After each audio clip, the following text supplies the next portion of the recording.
Welcome to another episode of Learning for Truth and Love. Now, one of the amazing things about teaching and learning, our learning and education, is that we're all engaged in it in some way. But one of the things I've learned as a teacher, an educator, for almost 25 years, and as a researcher for years, is that teaching is one of those things because of familiarity, and learning is one of those things that because of familiarity, one of the impacts we're seeing is the fact that sometimes familiarity breeds contempt, but not contempt in the same way that we can think about it. Familiarity sometimes leads us to know, we have feelings of familiarity, can sometimes lead us to believe that we're experts. Or sometimes it leads us to minimize the importance of something. When I look at a dictionary definition, let's Google contempt. Contempt, according to the Oxford Dictionary in Google, Oxford Languages in Google, is talk about the feeling that a person or a thing is beneath consideration. And disregard for something that should be taken into account. And so I'm reading you portions of what contempt means, mainly as it applies to developing expertise for teaching and learning. I think that we're always learning in some ways all the time, whether intentionally or unintentionally. But oftentimes, what I've seen over the years in society is that familiarity can lead us to disregard the importance of developing expertise and what that really means, even for teaching. So what I want to do during this episode is I'm going to start to unfold and share some of the research I've done over the years, especially research related to representation. And because I also, especially now, I get, there are questions that people have. And some folks have contacted me for questions, trying to make sense of what's going on, especially as it relates to education, especially as it relates to, what is happening, and, society is changing, and we're always being challenged to keep up. So, however, the work I've done, the summation of some of this work, what I've done was to give webinars. And so I'm going to share some clips from some portion of my webinars. One of the summation webinars that I gave that was for 3 days, and I think I have over 11 hours of recordings for this. But I'm going to share the beginning of the panel that I had when I invited the Gullah Geechee folks to talk about, the work we've been doing. And, we'll unpack a little bit of what representation, the importance of representation, just the beginning of it. These are things I wrote about in my book. And I'm doing this just to help you understand the depth and the considerations that I've continued to make, that I've made and continue to make in my work, especially because my biggest goal has been to bridge theory and practice in my work. So without further ado, you're going to hear next from a recording. And the recording is a little over an hour, and I will see you at the end. Everyone, welcome to my presentation on Black representation in the science or STEAM curriculum. I know you're seeing a completely different title there right now, and that's intentionally. It's my project began as creating a culturally representative STEM curriculum supported by the next generation science standards, and that's what I'm funded for. But it translated into Black representation in a science or STEAM curriculum, which is what my work focuses on. And I'm going to begin by giving you an overview and introduction to that. And today we're going to have my overview. We have a Gullah Geechee folks here, and I'm really excited about having them there. You'll see some of them in the videos. And we have a student who will be presenting a little bit later on. So Today's agenda, we're going to do an overview. Before I begin, I do want to say special thanks to all of my participants, and participants were students, the Gullah Geechee folks in South Carolina and Georgia. I want to give special thanks to the advisory board. On Thursday, you'll get to meet the advisory board and hear from them. And a special thanks to my students as well. I had graduate and undergraduate students assisting in different phases, whether it's a shorter or longer time, and my colleagues and peers who I constantly ran to for advice, as well as friends. So let's start off with an overview of my work on Black representation in the science curriculum. In giving you an overview, I want to start off by having us ponder on a question. What is representation, and what does representation mean to you? No matter who you are, whether or not you're from different backgrounds, Black, white, different gender, what does representation mean to you? Take a moment before I talk about it. What does representation mean to you? You could tell us a little bit about you if you'd like to identify who you are. And the reason I say this is because representation will mean different things to different people. I want you to think about why I asked that question, because one of the things that came up is, in wanting to be representative, it's amazing. I was still amazed by the themes and the emergent themes that came up, and trying to make sure that Blacks are represented in the science curriculum. And I love dictionary definitions because they're just they're very telling.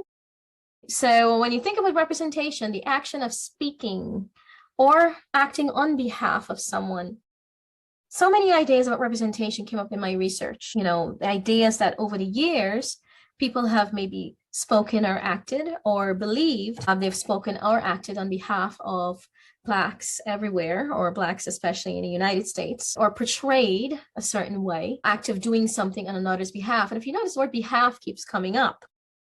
Substitution of an individual. Sometimes we think that one individual may substitute for another. So it's very important to think about, what does representation mean to us and why? And in thinking about my own journey, it's interesting because my journey has been both internal and external. I didn't really realize I was on this representation journey until I started reflecting back and people started asking me. And I even started in presentation thinking about, when did it start? And I think back to 2006 when I was in a history of science education course.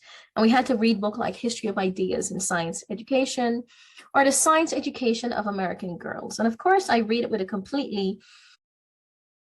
my lens. And I imagine I read it in a way that, many Black women or many Blacks might think about it, wondering throughout looking at these histories of ideas, where are the Black folks? It's almost as if they're absent. It's like they're not there. And it's interesting because I found something similar when I went to the Savannas today. When I went to the Savannas at the beginning of this project. How many of you have gone on these trolley rides in Savannah? So you've gone to one of the trolley ride, you can put yes or no in the chat. Or any of the historic tours. It's amazing the difference in the storyline, right? And the narrative, depending on who tells the story. You go throughout Savannah, looking at the monuments and the description, and then you almost get a picture of a second. And didn't Blacks live here around that time? And then I got the opportunity to go on a ride with a professor from an HBCU, and his narrative was completely different. He took you to completely different places, right? We got to see, because the whole of Main Street was a marketplace, right? And so it's amazing how a narrative can completely include or exclude a completely different narratives, which tells you throughout looking at all these documentations, representation is extremely, extremely important.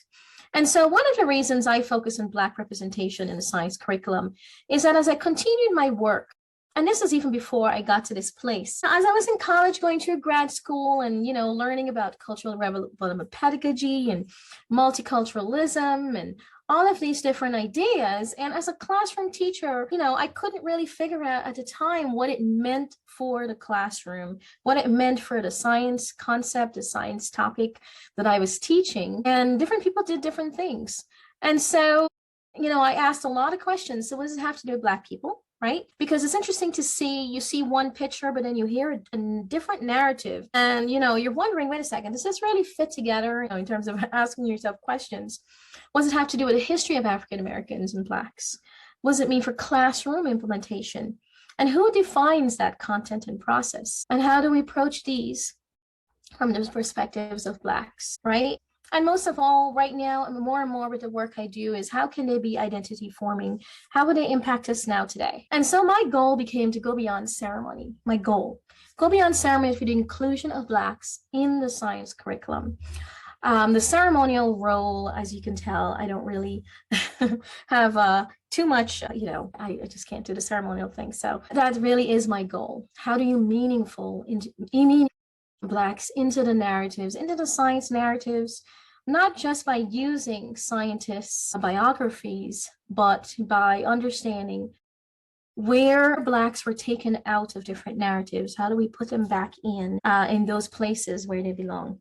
Where we belong, I should say. So my goal in this NSF-funded project was to study how the lived experiences and heritage and accomplishments of Black African heritage can be used to create a culturally representative STEM curriculum. And so I went into this thinking about cultural representation and came out of it really understanding no matter what, it will be about Black representation, mostly because whenever I look at things like globalism and cultural representation, they still all seem to exclude Blacks in so many ways.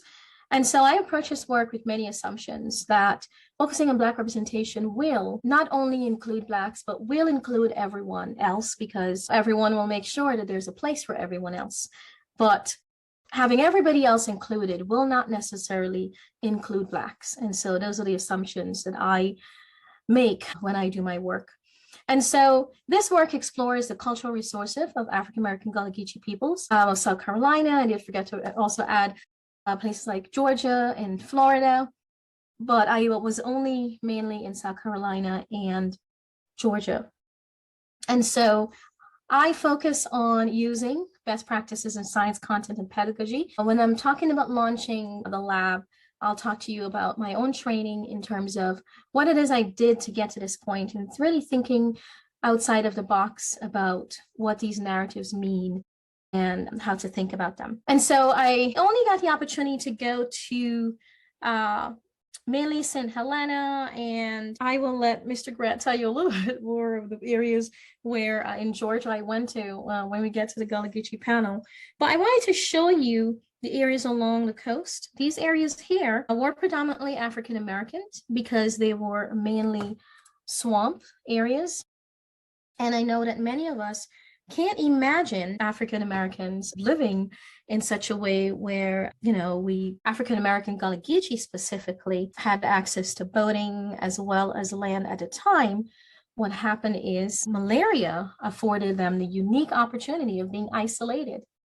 And so the group of African Americans and Gullah Geechee peoples had a unique opportunity of being able to carry out their customs, unlike many other African Americans around the United States, because they were isolated, because that area was completely malaria ridden and was not filled in. And we'll get to hear more about that on Thursday when we have when Queen Quet talks about that. But I wanted to share this quote because I thought this quote was so telling as I was doing my research about really their mindset and what was going on there at the time. During the malaria season, I'm quoting, "It is dangerous for any but Negroes to remain overnight in the vicinity of the swamps or rice fields. At this period, even the overseers generally retreat at night to adjacent pine lands away from the deadly influence. Negroes do not enjoy as good health as elsewhere. Even those born on the soil are generally weakly and short-lived. A late traveler in the South illustrates the fatality of night exposure in a low country of the rice plantations by the following anecdotes. As to the degree of danger to others, I would as soon stand 50 feet from the best Kentucky rifleman and be shot at by the hour as to spend the night on my plantation in the summer," a Charleston gentleman said to me. And I like to quote this because I just to give you the mindset, people did not want to venture onto the area because it was malaria ridden until we got to the 1980s when malaria was eradicated. Then that became prime land. And then around that time, there was an active effort to remove Blacks from that area through filling in the land and putting up gated communities. Actually, the gated communities down there, when you drive along there, are actually called plantations. And so why do I focus on Black representation in the science curriculum? One of the main reasons is that, especially having gone through what we have over the pandemic and getting to where we are right now, it's interesting because you see in some places and in some spaces, some of the concerns seem to be, to me, dying down. And for me, one of the most important implications of my work is that the responses, the feedback, moving forward with this work is visceral. And what do I mean? I love definitions relating to deep inward feelings rather than to intellect. Felt in, or as in the organs, visceral, not intellectual, instinctive. And so as I continue this work, I really get some insights into what people are really feeling, not necessarily what they're saying. And sometimes you get to see the two don't quite go together. And so for me, that's an important implication of my work. I like to get to the bottom of things, I guess. We're going to go next to the multimedia video clips that I created as a result of this project. Special thanks to Gullah Geechee, Mr. Gregory Grant, and special thanks to Miss Jana De Voe Biggins. I owe you a great deal because Miss Jana De Voe Biggins took us around and introduced us to folks, and you'll learn from her because this is really, really important to her as a Gullah Geechee. And so as we watch the video, there are a couple of things I want us to prepare for. One is what questions you have for the presenters and the folks in the video. What questions do you have about the video? Meet the Gullah Geechee African Americans who were instrumental in creating these videos. So welcome. Thank you all so much for making the time and for taking the time to do this. I know that the other two artists wanted to be here, but couldn't. But I'm truly, truly grateful to you both and for being a part of this and for participating. And it's good to see you again. Too bad the pandemic prevented us from meeting further, but we still have time. So I want to start off by asking you to talk about yourselves and talk about the Gullah Geechee culture, growing up, and what it means to be Gullah Geechee. And as we continue, I'll look to see audience questions as well as engage others who are here. And so I know that Miss Werthing is a teacher, but you can a little later on jump in as well. Okay, so go on. The floor is yours. Okay. Good afternoon. I'm Gregory Grant. I am originally from Savannah. And there's a lot that has been said about some of the attitudes that the Gullah people had and has shared over the years. And one of these is the fact of a lot of people not wanting to continue the culture. Well, I had to become an adult and a genealogist before I found out or realized that I'm Gullah. And part of that came from the fact that I can say some of my ancestors were those that were ashamed of being who they could be. I'm not one of them. I cherish who I am. I have learned quite a bit from who I am, and I would like to continue that heritage on to my daughter and all of my grands when and if I get it. I am a degree engineering, electronic engineering technologist. I have worked as a teacher for just about 15 years in a school for EBD children. EBD children back in the day are the old special ed. I have worked as a counselor for at-risk kids, and I'm a tour guide, historian, family historian, and genealogist. I have come about cherishing and studying more and more of the culture. I have learned over the years about the herbal medicines, which my mother was so instrumental in sharing with me, and we will go from there. Thank you. Biggins. I am a native Savannian and Gullah Geechee, raised by Gullah Geechee grandparents. I am also a 26-year veteran in the tourism industry, And 6 years ago, started Oh So Social Tours to help continue that legacy of the 8.3 million visitors we get to our city, to help share and embrace our African American heritage, and as it relates to our Gullah Geechee heritage. So that's kind of me in a nutshell. I'm a performing artist. I am a former opera singer, actress. Most recently, like you, Mr. Grant, I have gotten the title of a family genealogist because I've been doing most of the digging, or the record keeping lately. So excited to be here and to share. Thank you, Dr. Quinlan. Thank you both. So I'm so curious. I'd love to know your reactions towards the video clips that was created with you. I know that Miss Jana De Voe Biggins, I know that some of your video clips didn't make it. And so I had identified a couple that I didn't remember to show. But a lot of it had to do with you and I toured the African American burial ground, right? And so the narratives, even though some of them did translate to science, it was, it also translated to a different part of my work. And so I wanted if you could share a little bit about that, because I'm going to see if I can, share out part of that video clip. But even though you didn't end up in the resultant, it's not because of its relevance to science, but part of it is the depth of the history, and part of it is understanding where it fits. But let me stop talking and just have you react. I'm the type of person, my main thing when I first met you, Dr. Quinlan, I am a connector. And I know that in my family's history, that's what I am. That's a gift, to bring people together, to continue to bring my family together. If my name is never mentioned, I have done my part, and I've done my ancestors proud to be able to bring panelists together, to open up the door, to show you things that I like to say are hidden figures right around in your face that are not noted. A lot of historical markers are not up. A lot of people do not want those historical markers up. And we spoke about that.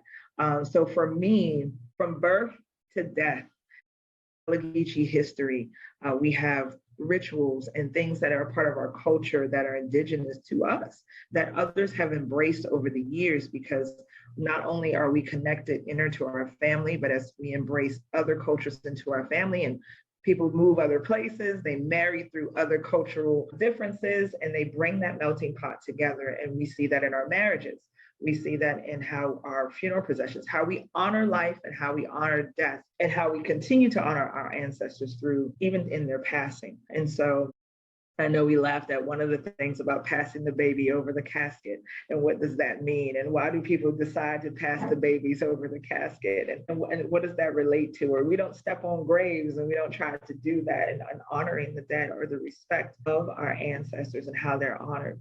So many will never see a proper grave burial. So many have never seen a proper grave burial.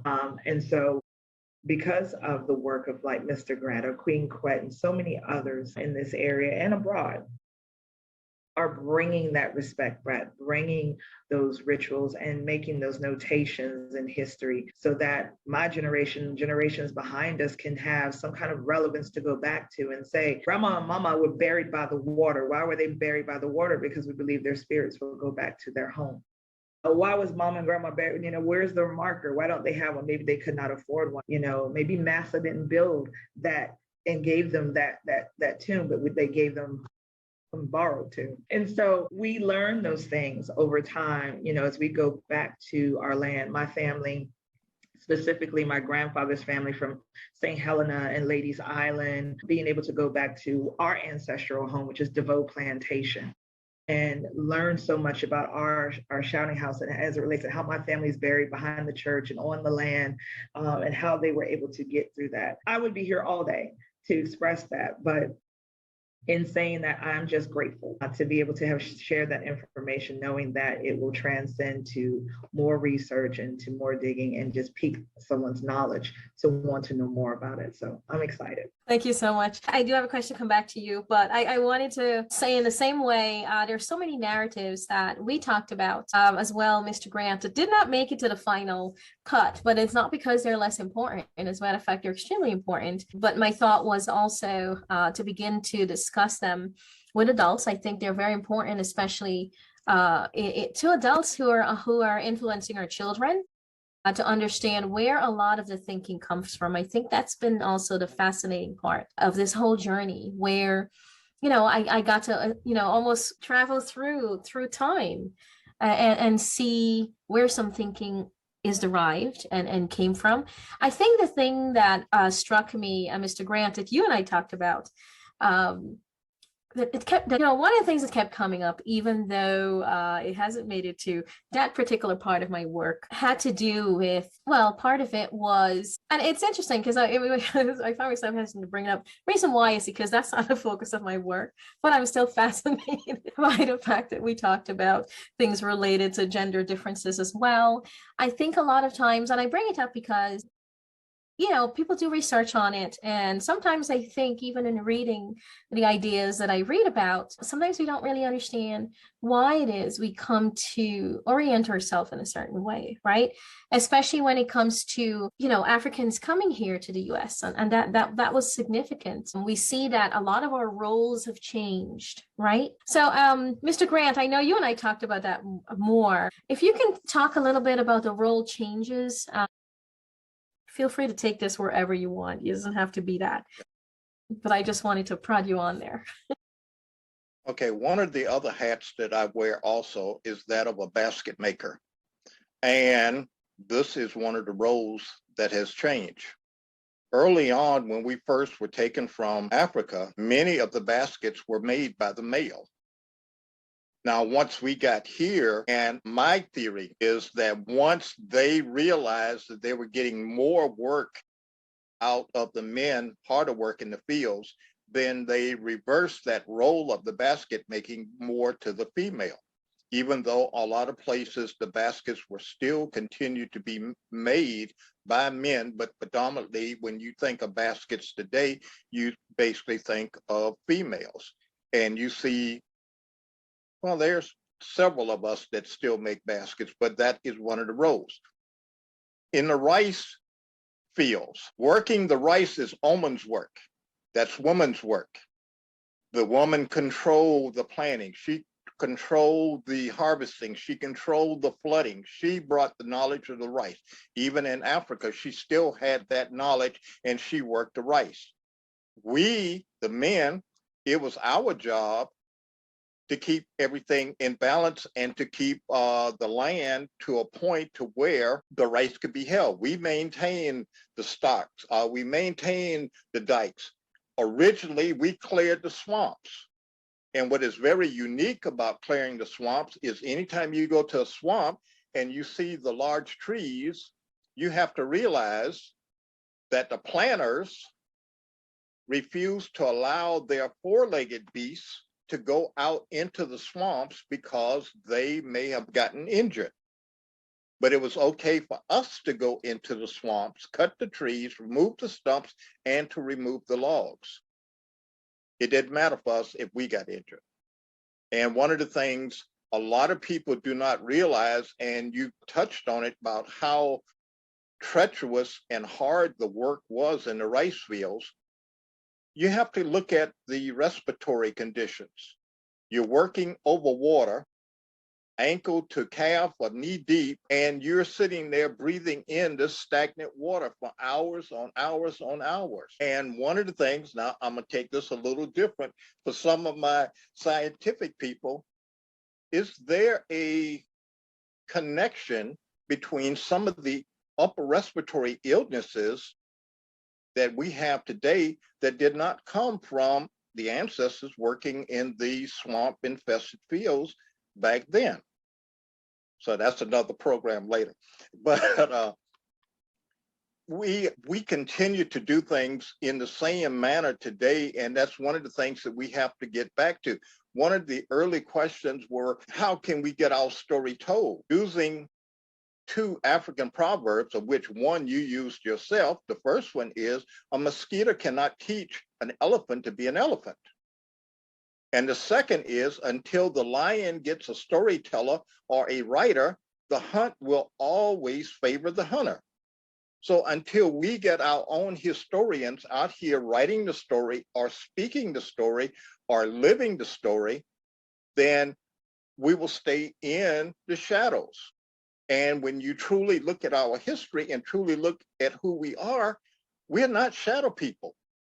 Our greatness is there. We just haven't been acknowledged for what we have done over the years. Wow, absolutely. And I brought that up too, because, you know, in my own observations and interacting with people, sometimes there is this conflict, right, between what gender roles mean. And I think sometimes, you know, we're confused about whether or not, you know, what does it mean to be a man or what does it mean to be a woman?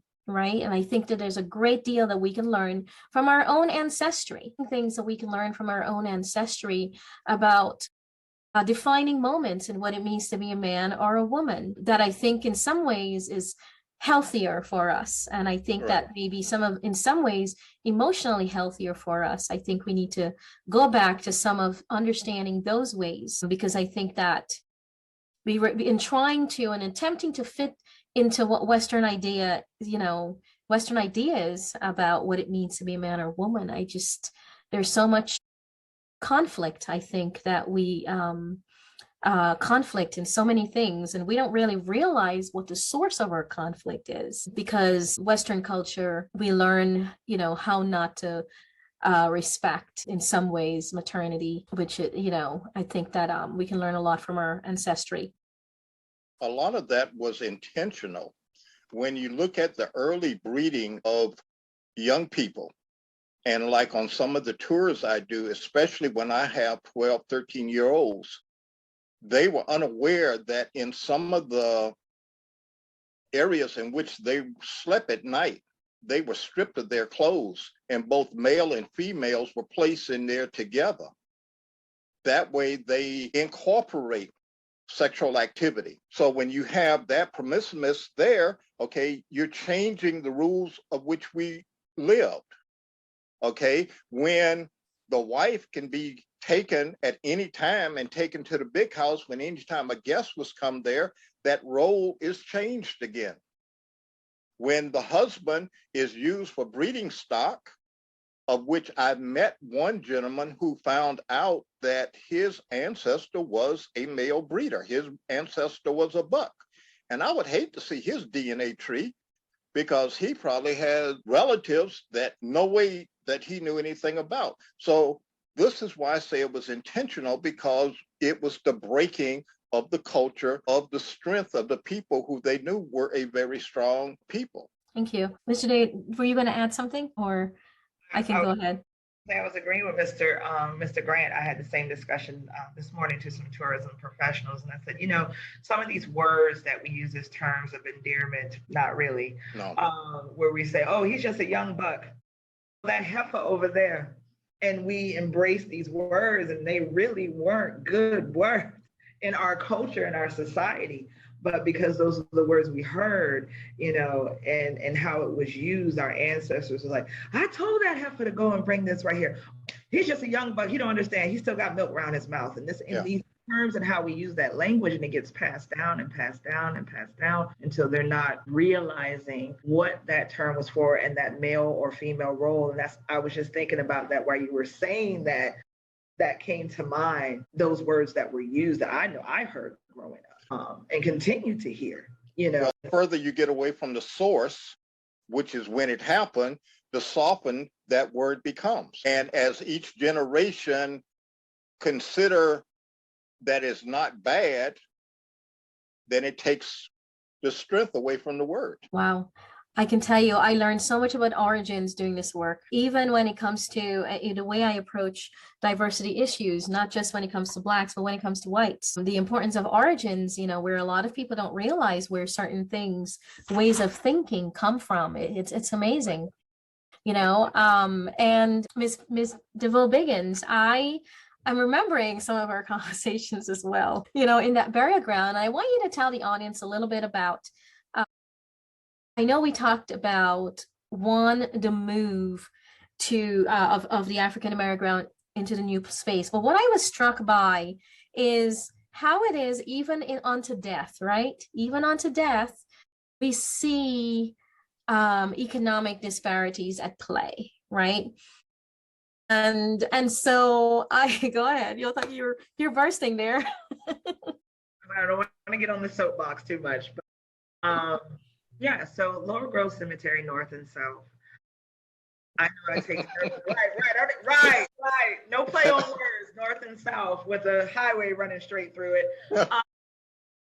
I can say so much about it, but the first thing that my tourists, when they're on my tours, the first thing they realize when we're talking about Civil War, when we talk about the North versus the South, those cemeteries clearly have a visible disparity between them. You walk into Lower Grove North, it's beautiful, it's shiny, all the marble, and it's well kept, and new things. Their gazebo is gorgeous, it's inviting. You want to sit there and have a sandwich and talk about the Civil War and the Revolutionary War heroes. And then you go to Lower Grove South, and it's like, where's the gazebo? Oh, is that the bathroom? Why is this not kept? Why are there weeds up? Why? Wait a minute, I'm getting deeper and there's trees still down and there are goats in the back eating weeds, but yet there's a lawnmower in the next one over. And it's like, what is happening? Like, my ancestors are rolling over in their grave, but yet people are paying for these plots. And yeah, there are stranger burials and things like that there, but and the city is responsible for keeping up both sides. But clearly, we are still fighting a war that is not being spoken out loud. There have been some efforts to do some vital changes as well. I think we were there. There was some work being done to the enslaved grave area to revitalize, to bring to the surface as weather and erosion and things have taken place, to see that visibility. And of course, families take care of it.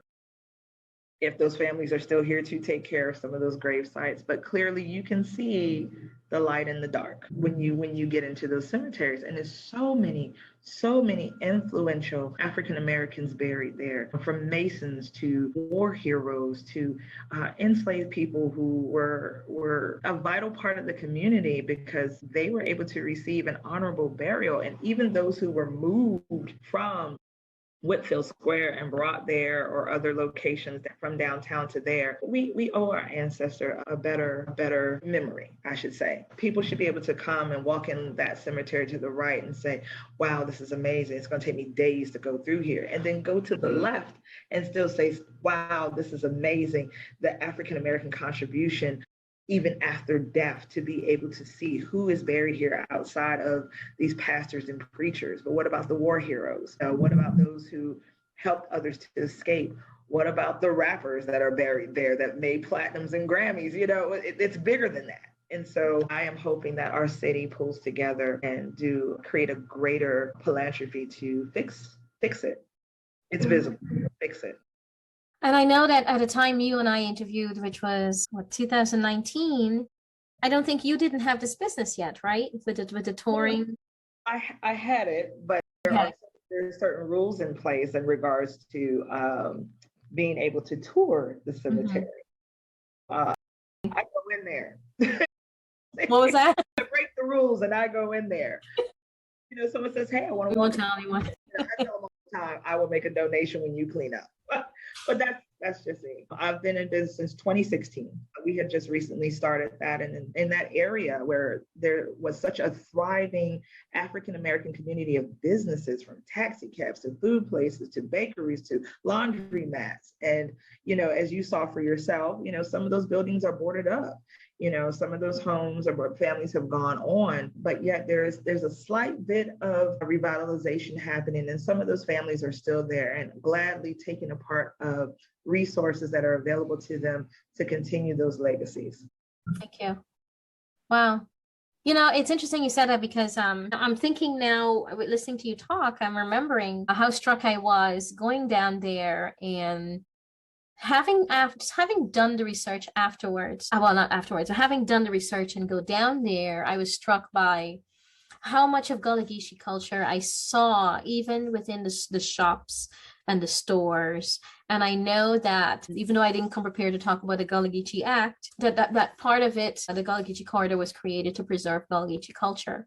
But when you talk about the significance of economics value, it's interesting to see even, you know, in the stores, right, that you had more even whites calling themselves Gullah Geechee, right, and saying, oh, we created Gullah Geechee art, because the rules kind of change when it comes to economics and how we view economics. And so I'm curious in terms of, I would love to hear in terms of preserving a Gullah Geechee culture, right? I know that you're both doing it in different ways, right? Mr. Grant, you are historian curator at the Geechee Kunda Historical and Cultural Arts Center, and Miss Jana De Voe Biggins, you're doing it by giving your tours. I'm very curious as to, I'm so curious about what are some conversations that come up, in terms of clarifying information. You usually have to, for both of you, have to give and share. And when I talk about preserving culture,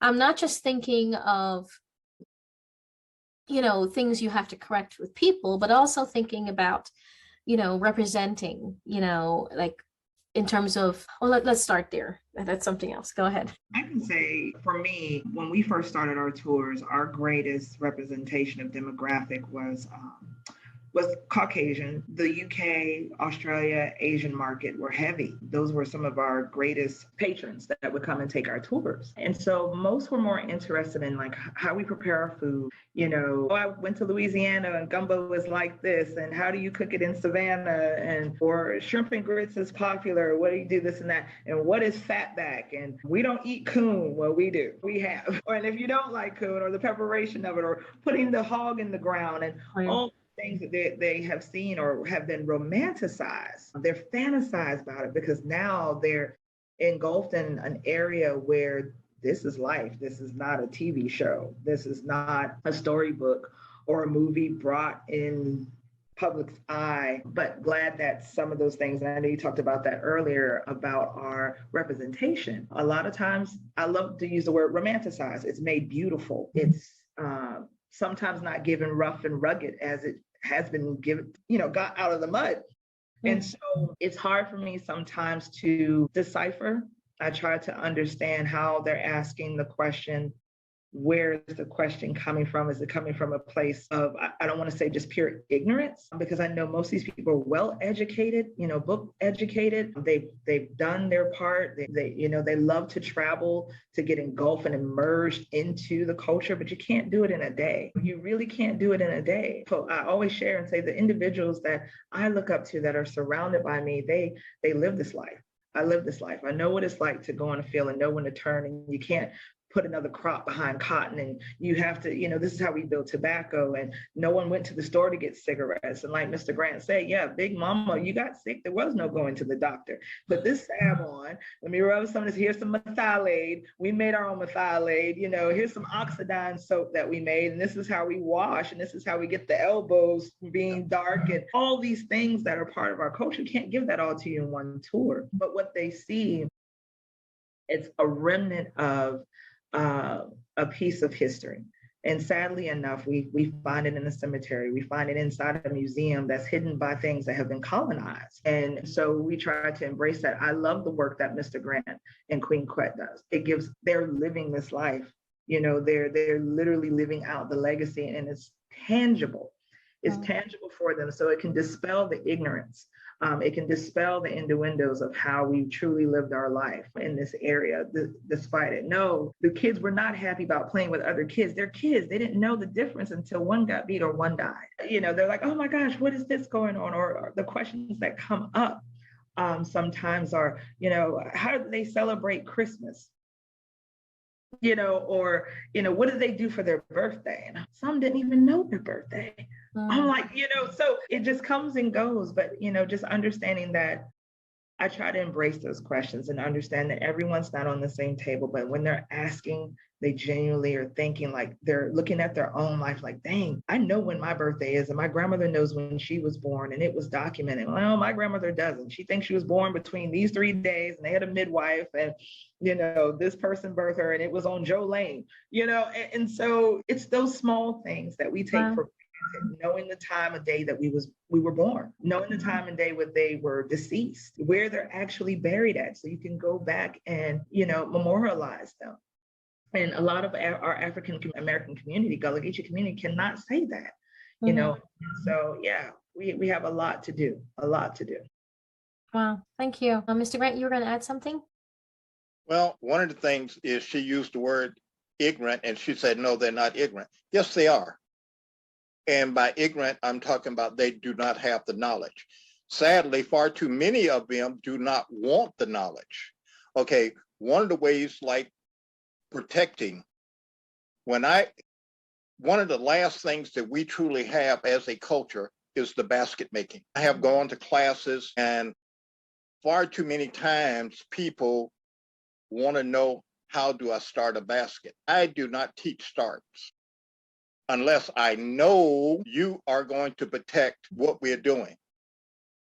Okay, but at the same time, that's how I protect it that way. The second way is by finding students. Right now, I have two young people. One is 10 and the other one is 26 that I am teaching.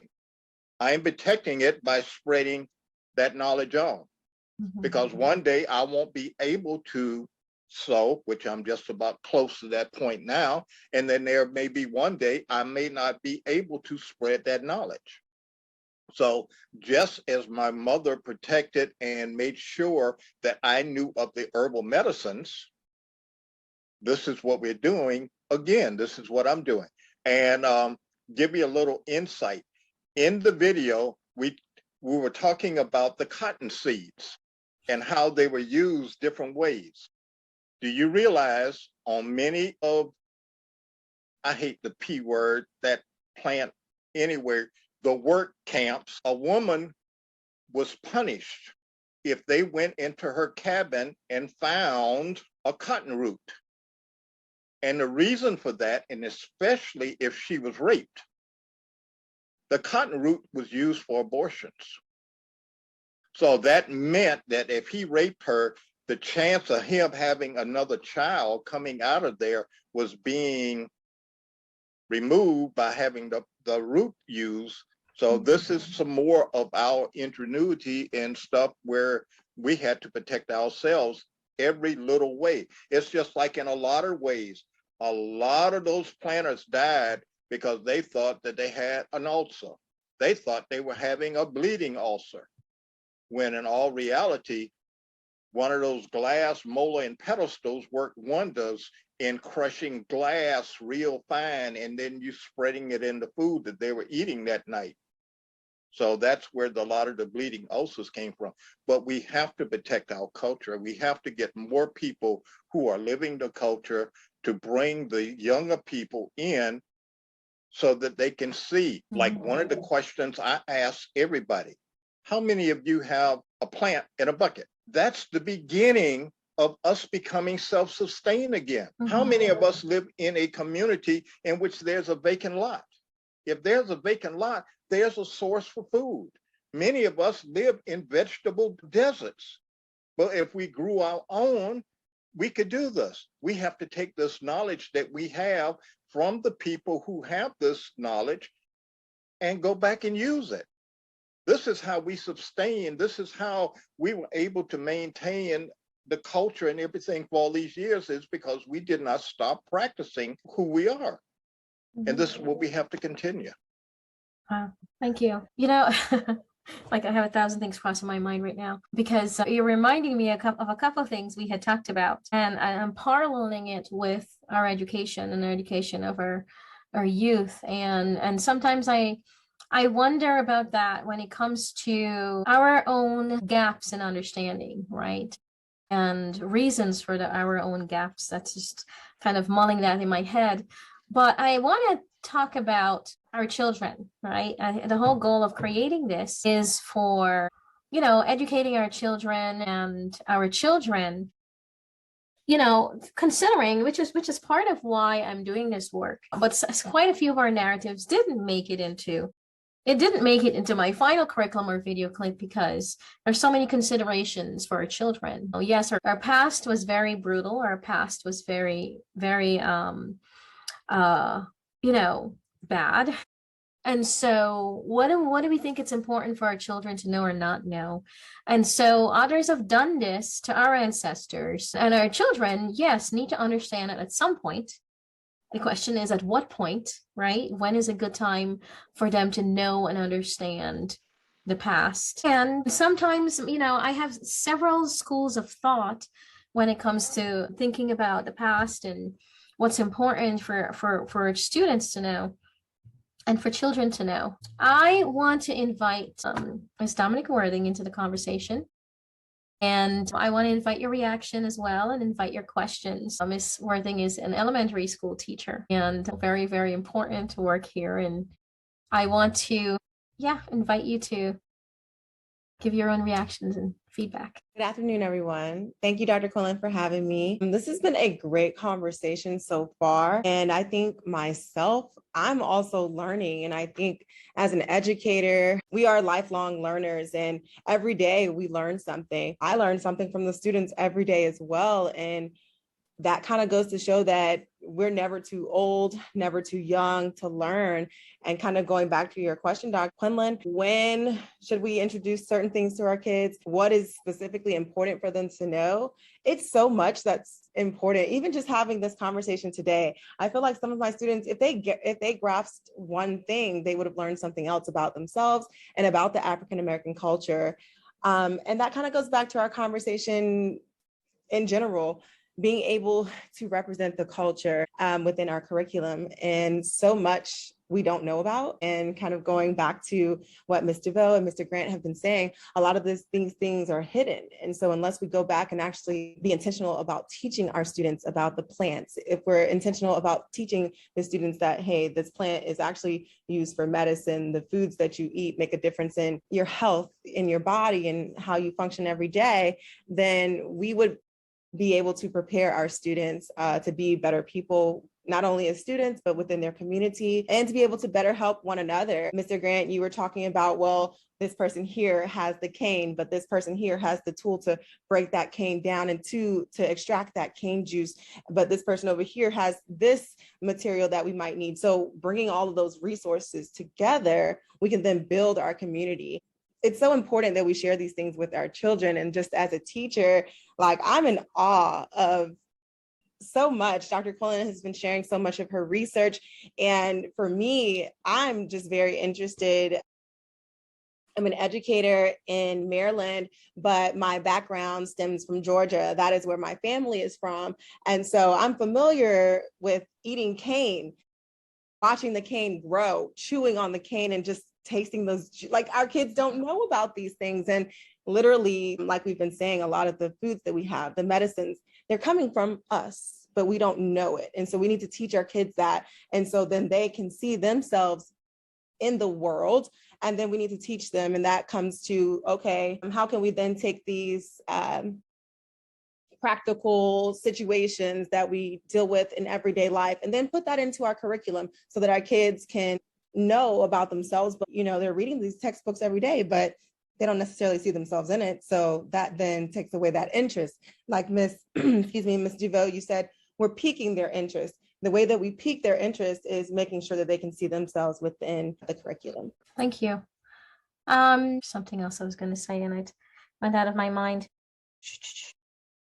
So it's interesting you said that too. I think that one of the reasons my focus is on science and STEAM is, I really do believe there's value in knowing, science as a way of knowing. And there are ways that we can represent African American culture, even within, some of the structures that are created for our curriculum and the way we think about even applied cognition. And the reason I use that current framework for a lot of reasons. I think that the issue hasn't necessarily been what is important for us to learn or what practical knowledge or understanding or skills we need to make. The issue has always been, how do we include and not exclude the narratives and lived experiences of African Americans? Dr. Quinlan. Yes. One of the things that I did when I was in the classroom was I was the most unorthodox teacher there was. I did not like staying in the classroom. I would take my kids out, and one of my favorites was I would draw a square, about a 6-foot square on the ground, give each one a clipboard and a pad. And I would ask them, what do you see in your square? And a couple of the kids got it right away. And I can remember this one young man, he said, I don't understand. So I said, okay, do you have leaves in your square? He said, yes. I say, do you have sticks? Yes. I say, are your sticks, do you have more long sticks or do you have short sticks? He said, okay. I say, do you have leaves? He said, yes. Are your leaves turned right or are they turned over? Giving them the power of observation, of making them see what is around them that you take for granted. Whether or not you look or not, those leaves and twigs and stuff is going to be there. Look out of the box. One of the things we have to go back to, there are villages in Western Africa. When a visitor comes into that village, the first question he asks is, it tells everything about the village. And the question is, how are the children?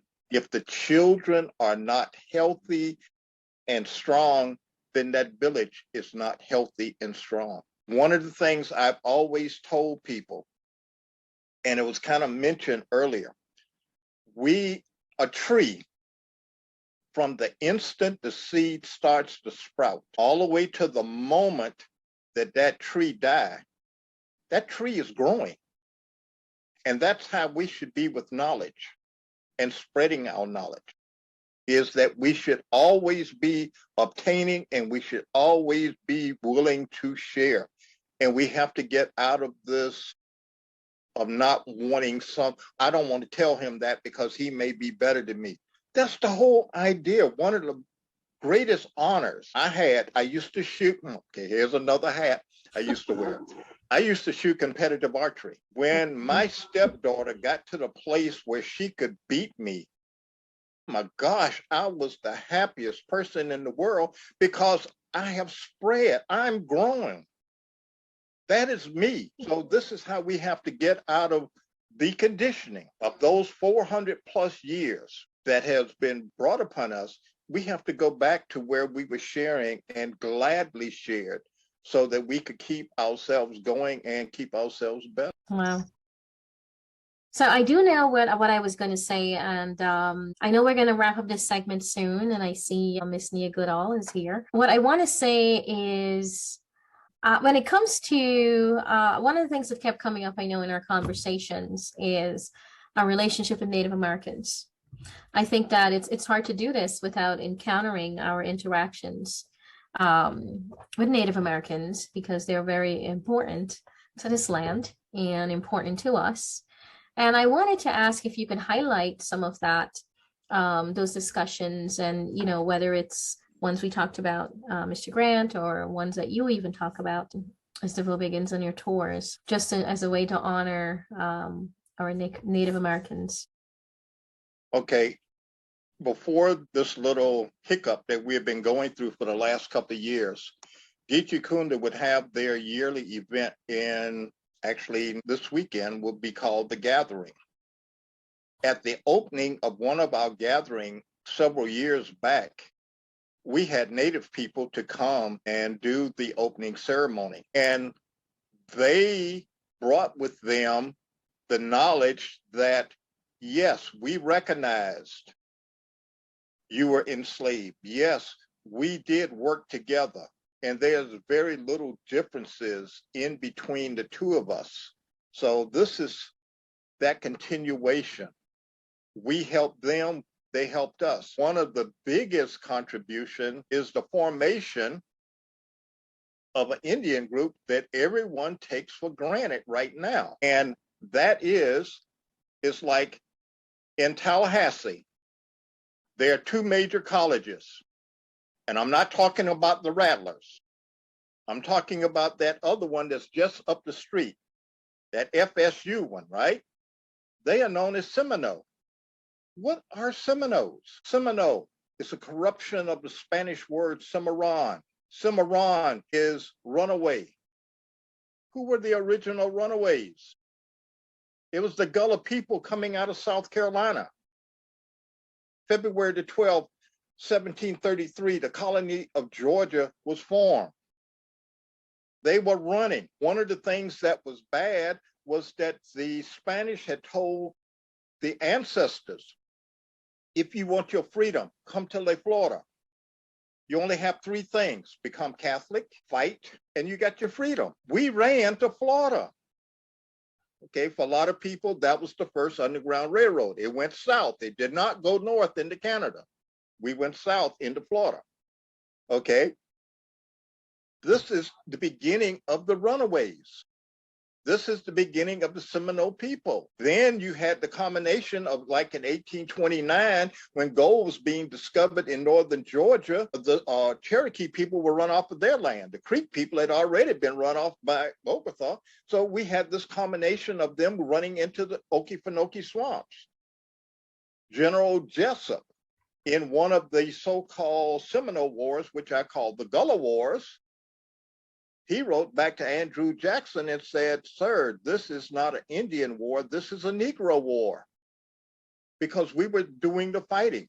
We had the most to lose because we knew if we were captured, we were going back into enslavement. So these are the things, these are the greatness that we have to bring out with this shared community between the two people, and to understand it is like on many tours I've had people to sit down and say, well, why didn't y'all fight? Why didn't y'all run away?